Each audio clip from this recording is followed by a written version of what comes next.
بسم اللہ الرحمن الرحیم۔ السلام علیکم۔ پیش خدمت ہے بال دیوتا کے پجاری ایپیسوڈ نمبر 28۔ یکتان بن سلوم نے ایمن اور انیرا کے ہمراہ اپنے مسلح ساتھیوں کے ساتھ ابھی چند میل کا سفر ہی طے کیا ہوگا کہ پشت کی جانب سے دھول کے بادل دکھائی دیے۔ گرد کے ان بادلوں سے یکتان بن سلوم اور اس کے کچھ ساتھی تو بے خبر رہے، اس لیے کہ ان کی پشت جنوب کی طرف تھی، وہ شمال کی طرف سرگرداں تھے، جبکہ گرد کے بادل جنوب کی طرف سے یعنی ان کی پشت کی جانب سے نمودار ہوئے تھے۔ انہیں خبر اس وقت ہوئی جب گرد کے ان بادلوں سے ان گنت مسلح جوان نمودار ہو کر انہیں دکھائی دینے لگے تھے۔ یکتان بن سلوم کے ساتھیوں نے جب یہ صورتحال دیکھی تو وہ شور کرنے لگے اور پشت کی طرف سے آنے والے مسلح جوانوں سے سب کو آگاہ کرنے لگے۔ اس پر یکتان بن سلوم نے مڑ کر دیکھا، مسلح جوان اپنے گھوڑے کو مارتے بھگاتے طوفان کی طرح بڑھتے چلے آ رہے تھے۔ یہ صورتحال دیکھتے ہوئے یکتان بن سلوم نے اپنے مسلح جوانوں کو روک دیا، ایمن اور انیرا کو ایک طرف کر دیا، پھر وہ پشت کی طرف سے آنے والوں کا مقابلہ کرنے کے لیے تیار ہو گیا تھا۔ انہیں شاید یقین ہو گیا تھا کہ پشت کی جانب سے نمودار ہونے والے یقیناً ان سے ٹکرائیں گے، ان پر حملہ آور ہوں گے۔ چنانچہ ایسا ہی ہوا۔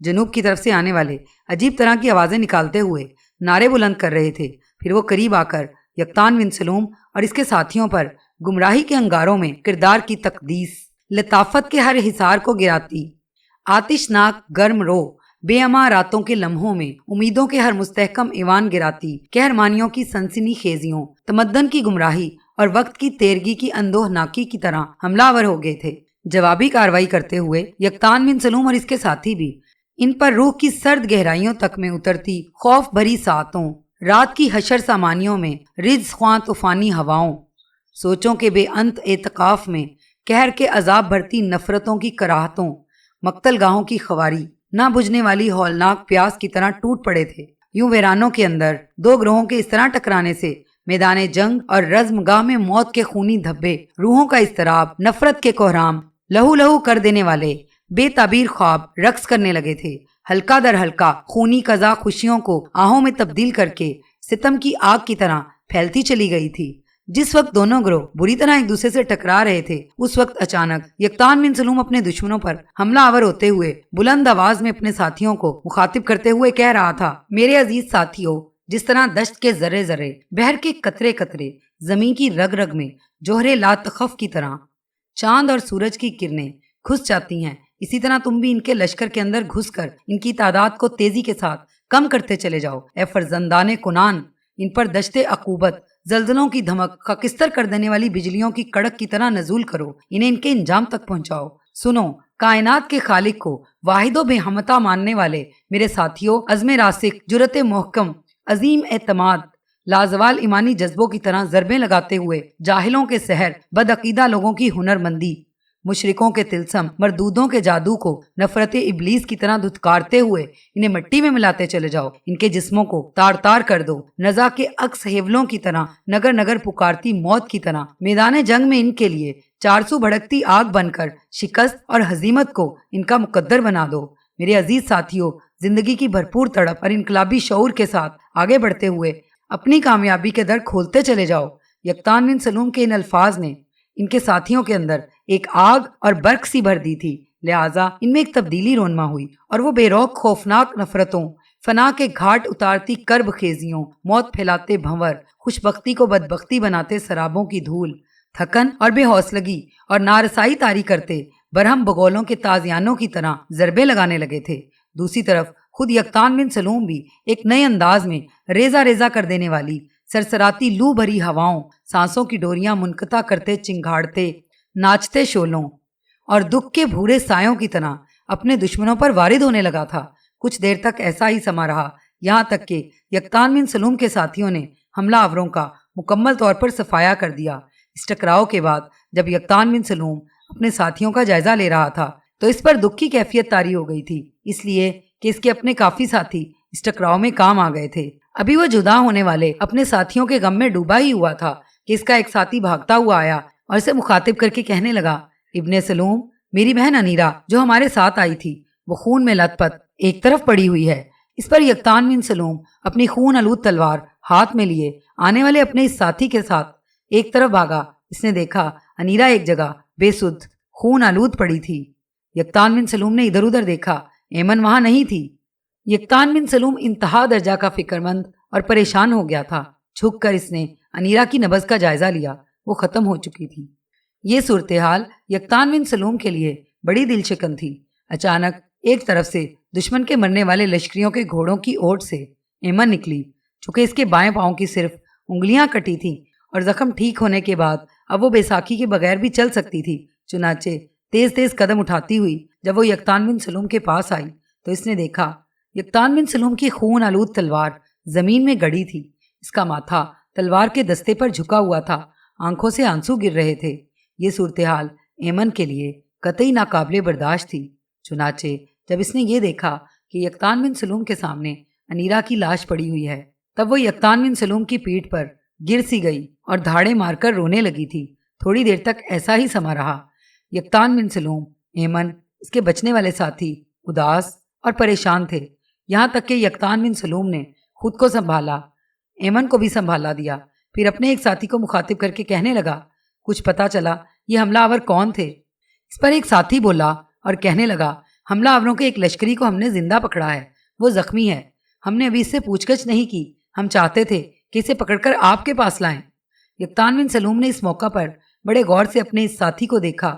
دوسری طرف ایمن اب کافی حد تک سنبھل چکی تھی، یکتان بن سلوم کے پہلو میں بیٹھ چکی تھی، تاہم اس کے چہرے کے تاثرات، اس کی نمناک آنکھیں اور چہرے پر رقص کرتی اداسیاں اس غم کا اظہار کر رہی تھیں جو اسے انیرا کی جواں مرگ پر ہوا تھا۔ یہاں تک کہ یکتان بن سلوم نے اپنے اس ساتھی کو مخاطب کیا، دشمن کے جس شخص کو تم نے گرفتار کیا ہے اسے یہاں میرے پاس لے کر آؤ۔ اس پر وہ شخص وہاں سے ہٹ گیا، اس کا ایک ساتھی بھی ساتھ ہو لیا۔ دونوں دشمن کے زخمی ہونے والے لشکری کو لے کر آئے اور اسے یکتان بن سلوم کے سامنے انہوں نے بٹھا دیا۔ یکتان بن سلوم کچھ دیر تک قہر بھرے انداز میں اس کی طرف دیکھتا رہا، پھر کھولتے ہوئے لہجے میں اسے مخاطب کر کے کہنے لگا، جو کچھ میں تم سے پوچھنے لگا ہوں اس کا جواب سچائی پر رہتے ہوئے دینا۔ اگر تم نے کوئی چیز چھپائی یا مجھ سے جھوٹ کہنے کی کوشش کی تو یاد رکھنا تمہارا انجام بڑا برا کروں گا۔ ان الفاظ کے جواب میں وہ کام گیا، پھر کہنے لگا، آپ پوچھیں، آپ نے کیا پوچھنا ہے؟ میں سب کچھ سچائی پر رہتے ہوئے کہوں گا۔ میں آپ کو پہچان گیا ہوں، اب کنانیوں کے خانہ بدوش قبیلے کے سالار ہیں اور نام آپ کا یکتان بن سلوم ہے۔ اس کے خاموش ہونے پر یکتان بن سلوم نے اس سے سوال کیا، یہ بتاؤ ہم پر حملہ آور ہونے والے کون تھے؟ کس کے حکم پر انہوں نے ایسا کیا؟ اس پر وہ ایک دم بولا، آپ پر حملہ آور ہونے کے لیے ہمیں سیدا کے حکمران ودان کے سپہ سالار گنتی ایل نے بھیجا تھا، کیونکہ ماضی میں آپ کے ہاتھوں گنتی ایل کو ناکامی کا منہ دیکھنا پڑا، لہٰذا اس نے اپنے مخبر پھیلا رکھے تھے، آپ کی نقل و حمل کا جائزہ لیتا رہا تھا۔ جو ہی سے خبر ہوئی کہ آپ اپنے کچھ ساتھیوں کے ساتھ ادھر آئے ہیں، اس نے آپ پر حملہ آور ہونے کی ٹھان لی اور ایسا کر گزرا۔ کہنے والا جب خاموش ہوا تب یکتان بن سلوم کی حالت یکسر ہی بدل گئی تھی۔ اس کے کرب آلود چہرے پر وحشتوں کے محیب سائے، خیالات کی گہرائیوں تک اتر جانے والے موت کے سرخ رنگ ہیولے رقص کرنے لگے تھے۔ اس کی آنکھوں کی حالت ایسی ہو گئی تھی جیسے کڑی دھوپ کے صحرا میں نفرتوں کے اتھاہ نوحے اور دل کے نہا خانوں میں درد کی سلگتی آگ اور خیالات کی دنیا کے جذبوں میں حشر برپا کرتی طغیانیاں اٹھ کھڑی ہوئی ہوں۔ پھر کھولتے لہجے میں بولتے ہوئے یکتان بن سلوم کہہ رہا تھا، گنتی ایل، میرے خداوند قدوس نے چاہا تو اس زمین پر شب کے سایوں میں حشر برپا کرتے دردناک عذابوں کو تیرا مقدر بناؤں گا، تیری طاقت اور قوت کے ہیجان کو موت کے کرب سے روشناس کروں گا، تیری زندگی کو گرا کر غم انگیز تباہی کا سما برپا کروں گا اور تیرے شیطانی آدرش میں آگ کی لپیٹوں کے گورکھ دھندے اضطراب کے بھنور بھر دوں گا۔ گنتی ایل، تو نے موت کی وادیوں میں یہ پہلے لمحے دیکھے ہوں گے۔ ہم وہ خانہ بدوش ہیں جو ہر روز بدبختیوں کے سرابوں، چشم و نظر کے فریب، فرقتوں کے سیاہ اندھیروں میں تحفظ کے نرم دھاروں، کامرانی کے بگولوں اور نجم روشن کی شعاؤں کی طرح گزر جاتے ہیں۔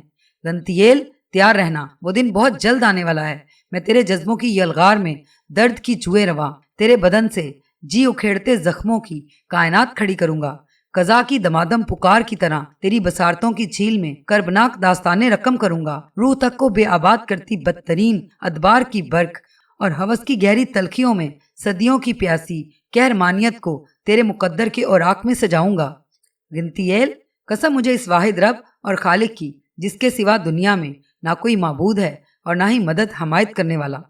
قسم مجھے صحرائے عرب میں آنے والے رسول صلی اللہ علیہ وآلہ وسلم کی، میں تجھ سے ایسا انتقام لوں گا کہ آنے والی نسلیں اس انتقام سے عبرت حاصل کریں گی۔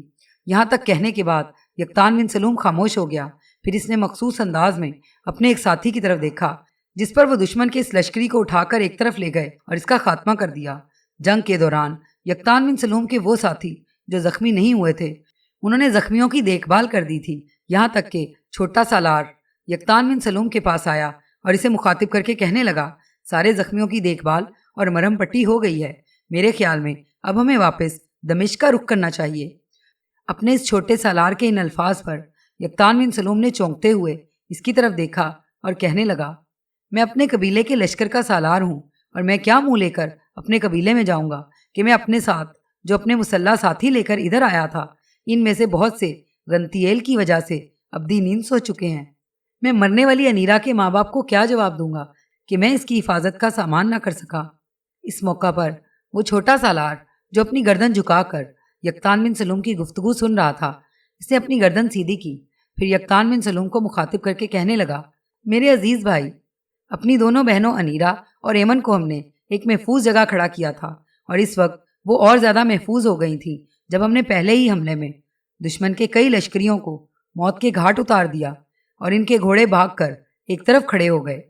ان گھوڑوں کی اوٹ میں ہی ایمن اور انیرا جا کھڑی ہوئی تھیں۔ پھر نہ جانے انیرا کو کیا ہوا، اچانک مرنے والے ایک دشمن کی تلوار اس نے سنبھالی اور ان کے خلاف برسرے پیکار ہو گئی، اور ہماری بدقسمتی کہ ہم اس موقع پر انیرا پر نگاہ نہ رکھ سکے اور دشمن کے کسی لشکری نے اس کا خاتمہ کر دیا۔ اس پر کوئی شک نہیں کہ انیرا کی موت ہمارے لیے ایک بہت بڑی بدبختی کی نشاندہی ہے، لیکن آپ قبیلے کے سالار ہیں، آپ کا اس طرح بددل ہو کر قبیلے کا رخ نہ کرنا قبیلے پر ہی نہیں، قبیلے کے اندر جو لشکر ہے اس پر بھی برے اثرات چھوڑے گا۔ جو حالات ہم پر بیتے ہیں ان کا سامنا تو ہم نے کرنا ہی ہے۔ اب یہ سوچیں غنتیل سے انتقام کیسے لینا ہے، اس کے ان سیاہ کارناموں کی سزا اسے ضرور ملنی چاہیے۔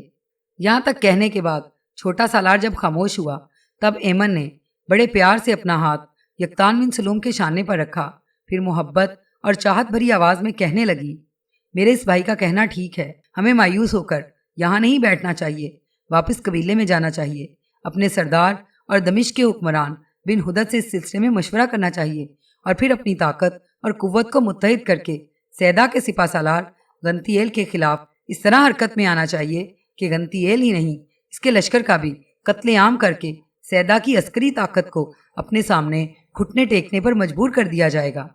ایمن کے ان الفاظ کا یقطان بن سلوم پر خاطر خواہ اثر ہوا تھا۔ سنبھلا، اپنے ساتھیوں کے ساتھ مل کر اس نے کچھ گڑھے کھودے۔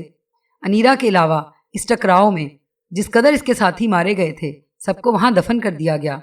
پھر یقطان بن سلوم اور ایمن دونوں بچنے والے اپنے ساتھیوں کے ساتھ وہاں سے دمشق کا رخ کر گئے تھے۔ مواب کا علاقہ کسی دور میں اسرائیل کی مملکت کے تحت ہوا کرتا تھا اور وہاں سے اسرائیل کو باقاعدہ بھیڑوں اور مینڈوں کی اون کی شکل میں اچھا خاصا اور بڑا خراج ادا کیا جاتا تھا۔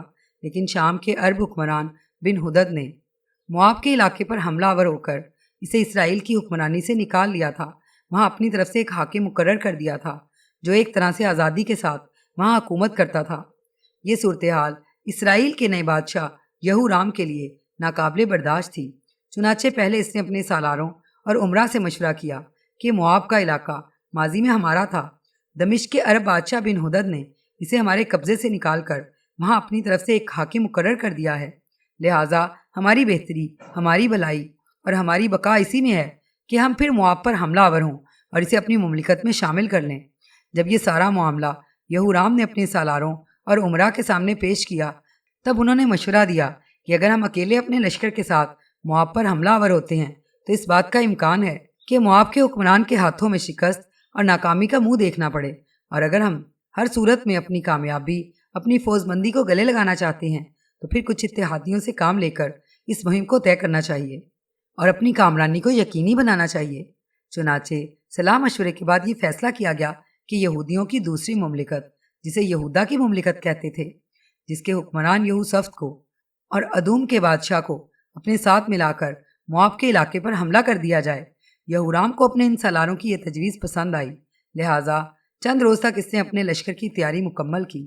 اس کے بعد لشکر لے کر وہ یروشلم کی طرف روانہ ہوا۔ یروشلم میں قیام کیا۔ اس سلسلے میں اس نے یہوسف سے مشورہ کیا اور یہوسف اس مہم میں اس کا ساتھ دینے کے لیے تیار ہو گیا۔ چنانچہ چند روز تک یروشلم میں قیام کرنے کے بعد دونوں حکمران یعنی یہوسف اور یہورام اپنے متحدہ لشکر کو لے کر نکلے اور ادوم کے راستے انہوں نے مواب کے علاقے کا رخ کیا۔ راستے میں ادوم کے حکمران سے بھی انہوں نے بات کی، چنانچہ ادوم کا حکمران بھی ان کا ساتھ دینے کے لیے تیار ہو گیا۔ اس طرح تینوں حکمران اپنے متحدہ لشکر کو لے کر مواب کے علاقے کی طرف بڑھے تھے۔ مواب کے حکمران کو بھی خبر ہو گئی تھی، 3 بادشاہ اپنے متحدہ لشکر کے ساتھ ان پر ضرب لگانے کے لیے آندھی اور طوفان کی طرح اس طرف کا رخ کر رہے ہیں، لہٰذا اس نے بھی اپنے لشکر کو تیار کیا اور ان کی راہ روکنے کے لیے نکلا۔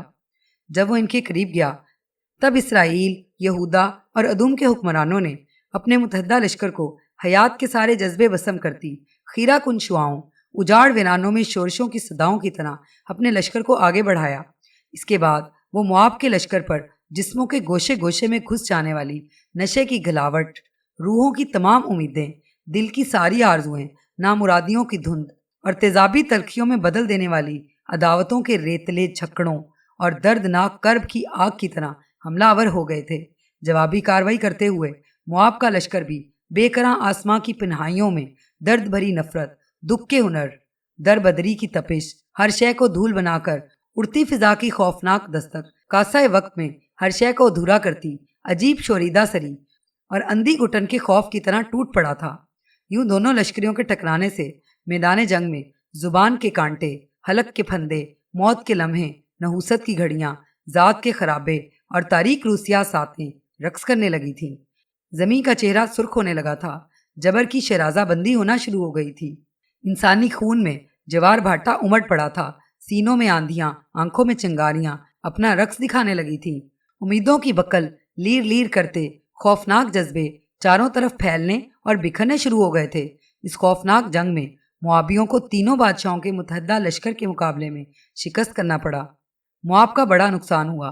تینوں متحدہ لشکریوں نے موابیوں کا پہلے قتل عام کیا، اس کے بعد وہ ان کے علاقے میں گھس کر ہر شے کو تباہ و برباد کرنے لگے تھے، یہاں تک کہ پیش قدمی کرتے ہوئے وہ ان کے مرکزی شہر جا پہنچے، اسے بھی تباہ و برباد کر کے رکھ دیا۔ اس طرح مواب کے علاقے میں اسرائیل، یہودا اور ادوم کے بادشاہ اپنی اپنی مرضی کے مطابق شیطانی کھیل کھیلنے میں کامیاب ہو گئے تھے۔ ارامی عربوں کا بادشاہ ایک روز دمشق میں اپنے قصر کے اندر بیٹھا ہوا تھا۔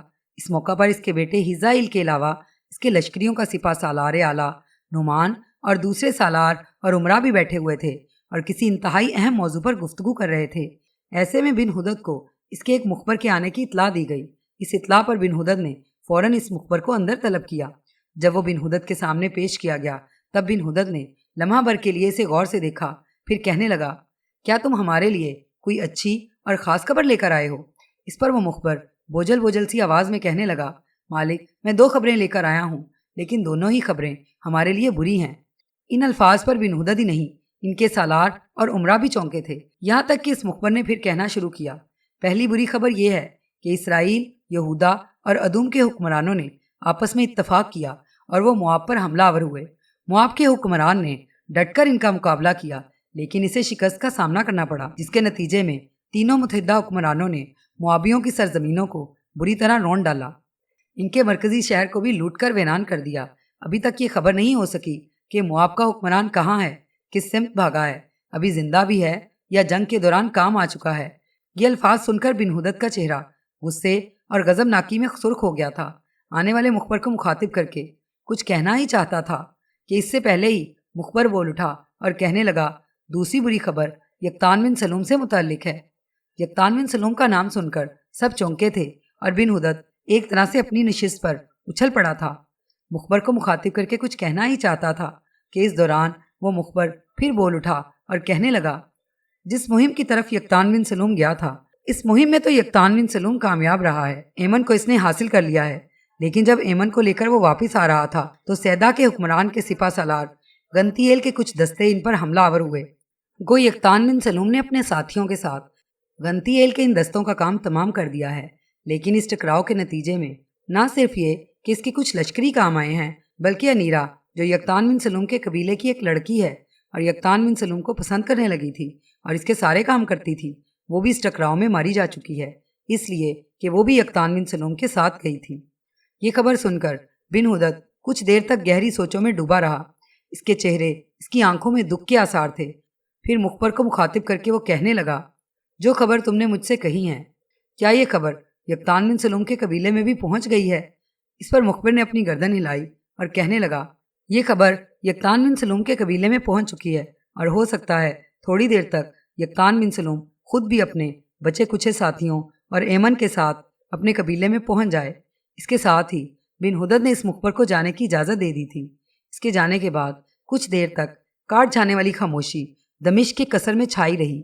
پھر بن ہدد اپنے سالاروں اور امراء کو مخاطب کر کے کہنے لگا، مواب کے علاقے پر حملہ آور ہو کر اسرائیل، یہودا اور ادوم کے حکمرانوں نے ایک بہت بڑی غلطی اور حماقت کی ہے، اور ہم انہیں ان کی اس حماقت کی سزا ضرور دیں گے۔ میں یقطان بن سلوم کی واپسی کا انتظار کرتا ہوں۔